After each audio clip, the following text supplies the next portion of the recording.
Baik, Assalamualaikum warahmatullahi wabarakatuh. Selamat pagi, selamat siang, selamat sore, selamat malam. Perkenalkan, perkenalkan kami dari kelompok 9, Etika Profesi kelas C. Ini kami akan mempresentasikan hasil diskusi kami mengenai kampanye politik dengan teknologi informasi pada masa pemilihan umum sebagai untuk memenuhi UTS kami. Jadi anggota kelompok kami ada Naufal Fahrizal Tamimi, Raffi Malikadani, Andri Fanda Syarif, dan saya sendiri Gideon Edi Prakoso. Jadi topik pembahasan yang akan kami bahas di presentasi kami ada pendahuluan, tinjauan pustaka, pembahasan, dan kesimpulan. Yang pertama ada pendahuluan.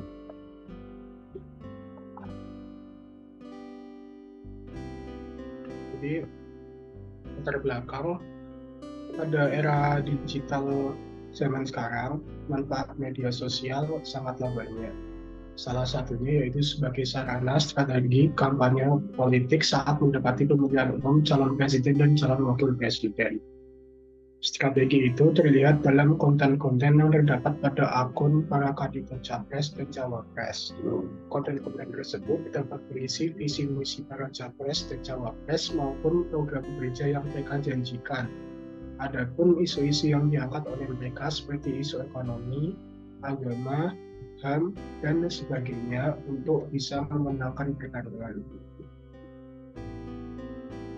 Next.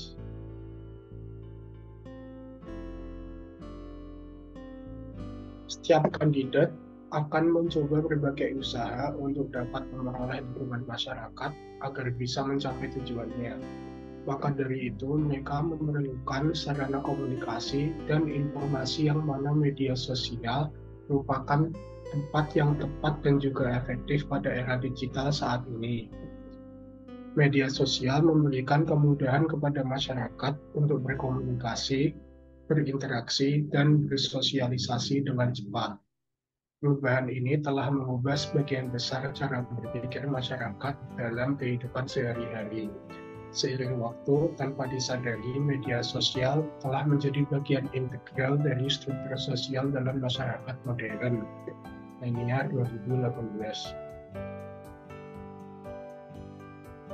Tim kampanye maupun kandidat capres dan cawapres dapat memanfaatkan media sosial karena kelebihan yang dimiliki. Tim kampanye maupun kandidat capres dan cawapres bisa berinteraksi langsung dengan para masyarakat pemilih tanpa harus mengumpulkan mereka dalam satu tempat.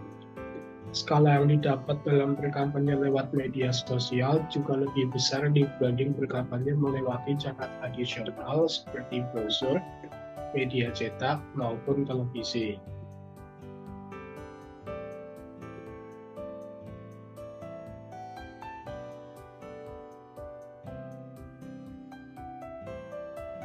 Generasi milenial lebih menerima informasi berupa gambar, foto, dan video karena hal tersebut lebih menarik dan otentik untuk dilihat. Kampanye yang dilakukan oleh kandidat capres dan cawapres melalui media sosial juga dibantu dengan adanya pendukung atau buzzer yang dapat dengan cepat menyebarluaskan informasi kampanye mereka kepada masyarakat. Pendukung-pendukung atau buzzer ini bahkan melakukan kampanye untuk menjatuhkan lawan kandidat capres dan cawapres yang didukungnya dengan melakukan penggiringan isu-isu negatif terhadap lawan kandidat capres dan cawapres yang mereka dukung.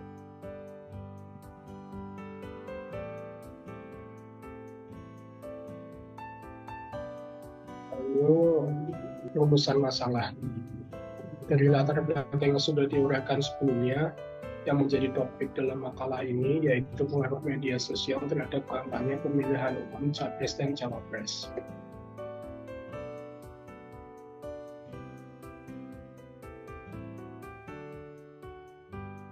Selanjutnya ada tinjauan pustaka. Okay, next.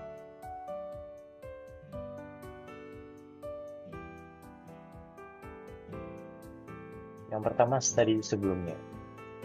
Makalah ini dibuat dengan melakukan studi literatur dari hasil studi-studi terdahulu yang pernah dilakukan sebagai bahan referensi dan kajian. Adapun hasil-hasil penelitian yang dijadikan kajian tidak terlepas dari topik penelitian, yaitu peran etika profesi teknologi informasi dalam masa kampanye Capres dan Cawapres. Untuk studi 1, berdasarkan hasil penelitian yang pernah dilakukan Hanifah pada tahun 2019, di mana melakukan penelitian mengenai analisis strategi kampanye calon presiden di media sosial Instagram pada tahun 2019 kepada generasi milenial yang dilakukan dengan metode pengumpulan data pustaka dari berita online, media bereputasi kredibel, akun-akun Instagram kedua pasangan calon, baik akun resmi maupun akun pendukung, dan jurnal-jurnal pendukung. Hasil yang didapat menunjukkan strategi yang dilakukan kubu Jokowi Maruf berupa mengunggah postingan secara bertahap agar generasi milenial lebih paham. Sedangkan kubu Prabowo Sandi berupa mengunggah konten postingan yang bervariasi. Next, studi 2. Penelitian mengenai penggunaan media sosial sebagai sarana kampanye pemilu juga dilakukan oleh Selita pada tahun 2022. Dengan melakukan penelitian terkait analisis perbandingan media yang digunakan pada pemilihan presiden tahun 2014 dan 2019, serta strategi masing-masing calon pada masa kampanye. Penelitian ini menggunakan metode kualitatif dengan mengumpulkan data dari wawancara dan 2 platform media sosial, yakni Facebook dan Twitter. Hasil dari penelitian menunjukkan bahwa perbedaan kampanye antara pemilihan presiden tahun 2014 menggunakan media mainstream, sedangkan pemilihan presiden tahun 2019 menggunakan media digital untuk menarik perhatian pemilih. Next.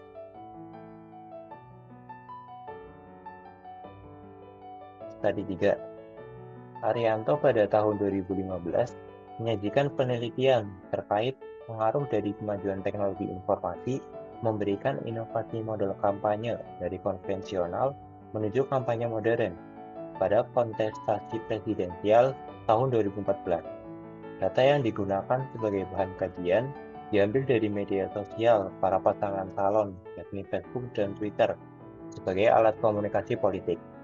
Selain itu, platform YouTube, aplikasi game, dan sejumlah poster kampanye juga menjadi bahan acuan dalam studi literatur penelitian ini.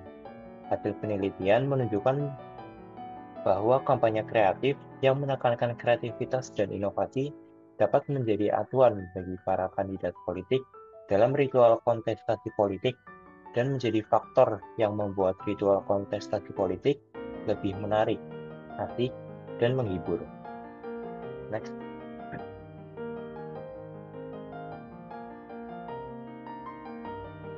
Selanjutnya ada dasar teori. Pada dasar teori ini mencakup 5 poin. Poin pertama adalah pemilihan umum, poin kedua strategi kampanye, poin ketiga generasi milenial, poin keempat media sosial, dan poin kelima marketing politik.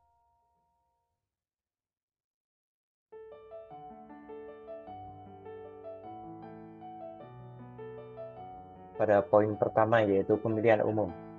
Menurut Ali Mortopo, pemilu adalah sarana yang tersedia bagi rakyat untuk menjalankan kedaulatan sesuai dengan asas yang termaktub atau terkandung dalam pembukaan UUD 1945.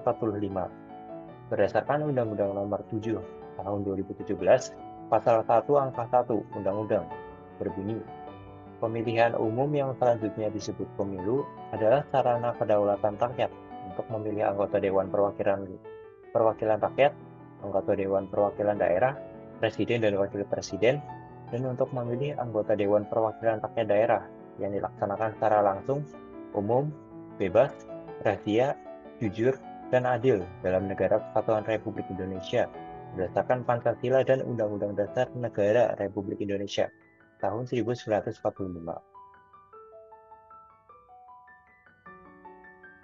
Poin kedua, strategi kampanye. Quinn pada tahun 1999 mengartikan strategi adalah suatu bentuk atau rencana yang mengintegrasikan tujuan-tujuan utama, kebijakan-kebijakan, dan rangkaian tindakan dalam suatu organisasi menjadi suatu kesatuan yang utuh. Pada tahun 1987, Rogers dan Storey mengemukakan Kampanye adalah serangkaian tindakan komunikasi yang terencana dengan tujuan untuk menciptakan efek tertentu pada sejumlah besar halayak yang dilakukan secara berkelanjutan pada kurun waktu tertentu. Dapat disimpulkan, strategi kampanye merupakan suatu rencana yang mengintegrasikan tujuan dan kebijakan suatu organisasi untuk melakukan komunikasi dengan tujuan untuk menciptakan efek tertentu dalam kurun waktu tertentu kepada sejumlah besar halayak.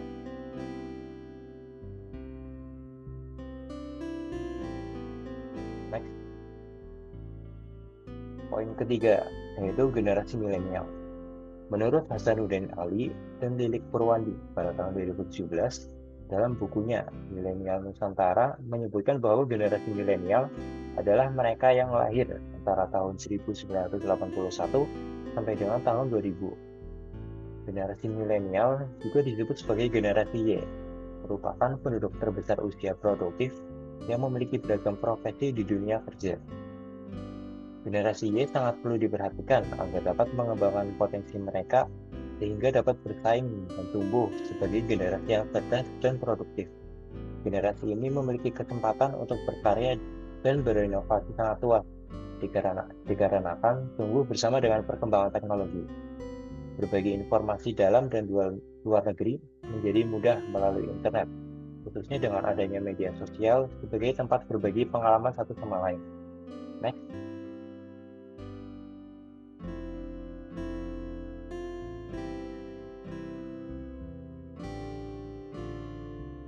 Poin keempat, media sosial. Menurut Boydi, pada tahun 2019, media sosial sebagai kumpulan perangkat lunak yang memungkinkan individu maupun komunitas untuk berkumpul, berbagi, berkomunikasi, dan dalam kasus tertentu saling berkolaborasi atau bermain. Media sosial memiliki kekuatan pada user-generated content atau UGC, di mana konten dihasilkan oleh pengguna, bukan oleh editor sebagaimana di instansi media massa. Van Dijk pada tahun 2013 menyatakan bahwa media sosial adalah platform media yang memfokuskan pada eksistensi pengguna yang memfasilitasi mereka dalam beraktivitas maupun berkolaborasi. Karena itu, media sosial dapat dilihat sebagai medium atau fasilitator online yang menguatkan hubungan antara pengguna sekaligus sebuah ikatan sosial. Next.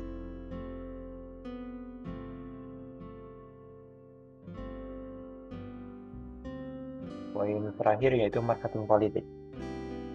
Firmansyah pada tahun 2012 mengemukakan bahwa marketing politik bukanlah konsep untuk menjual partai politik atau parpol atau kandidat, namun sebuah konsep yang menawarkan bagaimana sebuah parpol atau seorang kandidat dapat membuat program yang berhubungan dengan permasalahan aktual. Dalam proses political marketing, digunakan penerapan 4P, saluran marketing yang meliputi produk, promosi, harga, dan penempatan. Penggunaan 4P marketing dalam dunia politik menjadikan marketing politik lebih komprehensif. Marketing politik menyangkut cara sebuah institusi politik atau parpol ketika memformulasikan produk politik, menyusun program publikasi kampanye, dan komunikasi politik, strategi segmentasi untuk memenuhi kebutuhan lapisan masyarakat, sampai ke perhitungan harga sebuah produk politik. Next.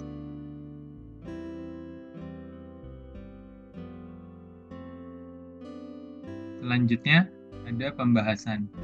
Next. Objektif dari pembahasan ini adalah akan difokuskan pada pengaruh media sosial terhadap kampanye pemilihan umum, calon presiden atau capres, dan calon wakil presiden, cawapres. Analisis ini akan mencakup beberapa aspek penting yang berkaitan dengan strategi kampanye, penggunaan media sosial, peran generasi milenial, dan dampak terhadap hasil pemilihan umum. Next.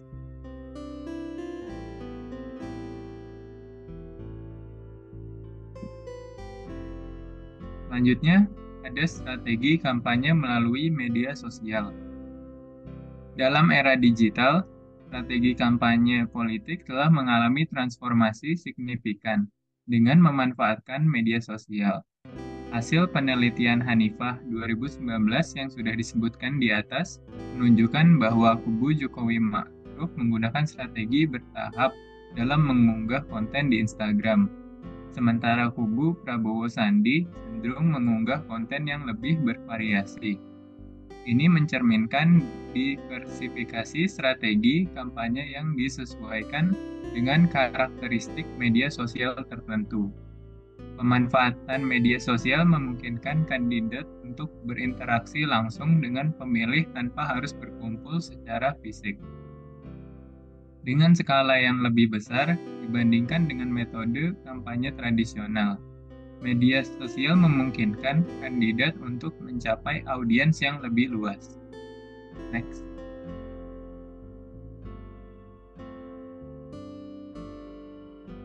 Selanjutnya, ada pengaruh media sosial terhadap pemilih. Penggunaan media sosial dalam kampanye politik juga memiliki dampak signifikan terhadap pemilih. Yang dilakukan oleh Selita 2022 menunjukkan bahwa perbedaan pendekatan kampanye antara pemilihan presiden tahun 2014 dan 2019 terletak pada penggunaan media, di mana pemilihan presiden tahun 2014 lebih mengandalkan media mainstream, sedangkan tahun 2019 lebih mengandalkan media digital. Pengaruh media sosial terhadap pemilih tidak hanya terbatas pada informasi yang disajikan oleh kandidat, tetapi juga melibatkan interaksi dan keterlibatan pemilih dalam diskusi online. Dengan adanya platform komunikasi dua arah, pemilih dapat lebih aktif terlibat dalam pembentukan opini politik mereka. Next.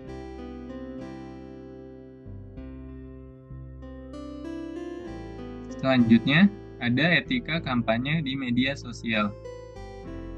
Penting untuk mencermati aspek etika dalam kampanye media sosial.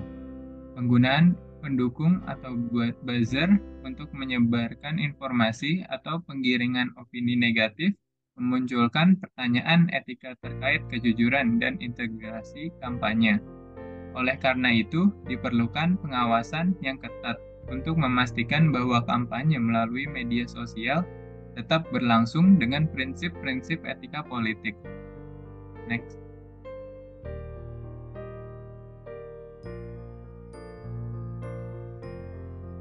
Selanjutnya ada tantangan dan peluang di era digital. Meskipun media sosial memberikan peluang besar dalam mencapai pemilih dan menyebarkan pesan kampanye, tantangan juga muncul.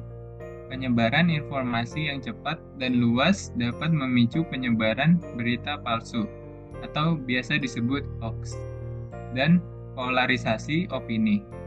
Oleh karena itu, penting bagi kandidat dan tim kampanye untuk memastikan kebenaran informasi yang disebarkan dan menjaga dialog yang sehat di ruang digital. Next.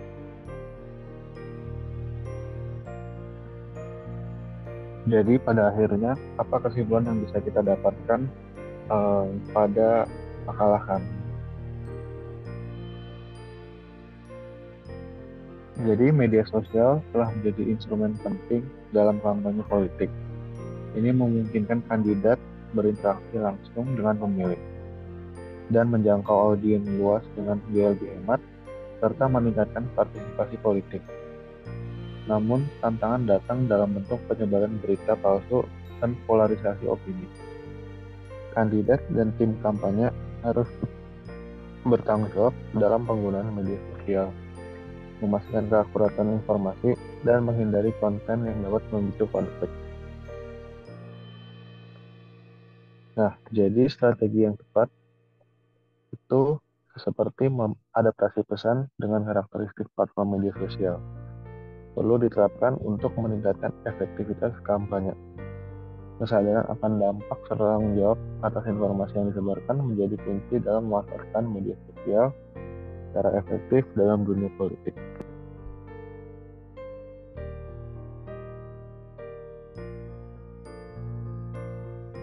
Baik, sekian presentasi dari kelompok 9. Kurang lebihnya mohon maaf. Wassalamualaikum warahmatullahi wabarakatuh. Terima kasih.